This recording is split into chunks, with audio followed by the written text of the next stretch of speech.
महिलांचे आरोग्य, सहनशक्ती आणि आत्मविश्वास वाढावा, तसंच नोकरी आणि व्यवसाय सांभाळत स्वतःसाठी वेळ काढणाऱ्या महिलांना एक सकारात्मक आणि प्रेरणादायी व्यासपीठ मिळावं, या उद्देशानं स्वामी समर्थ योगा आणि फिटनेस क्लासचे संचालक, क्रीडा आणि योग शिक्षक शमुवेल सौंदडे यांच्या पुढाकारातून महिलांसाठी सूर्यनमस्कार स्पर्धेचं आयोजन करण्यात आलं होतं. 16 ते 30, 31 ते 45 आणि 46 ते 60 अशा 3 गटांमध्ये घेण्यात आलेल्या या स्पर्धेत 70 महिलांनी सहभाग घेतला.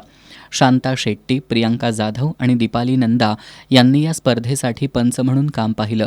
स्पर्धेतील विजेत्यांना ट्रॉफी, विशेष गिफ्ट कूपन देऊन शिवछत्रपती क्रीडा पुरस्कार विजेत्या सोनाली सावंत यांच्या हस्ते सन्मानित करण्यात आलं.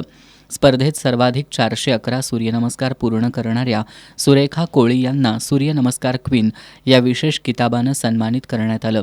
यावेळी बोलताना शिवछत्रपती पुरस्कार विजेत्या सोनाली सावंत यांनी महिलांनी स्वतःच्या आरोग्याकडे गांभीर्यानं लक्ष देणं अत्यंत आवश्यक असल्याचं सांगितलं. त्यांनी योगसाधना केवळ शरीराबरोबरच मनसुद्धा निरोगी ठेवण्याचं काम करत असल्यानं महिलांनी नियमित योगसाधना करावी असं आवाहन केलं. या स्पर्धेच्या यशस्वीतेसाठी पद्मा मुंगुरवाडी, शीतल घोरपडे, प्रज्ञा गिरी, संगीता जामदार यांनी परिश्रम घेतले.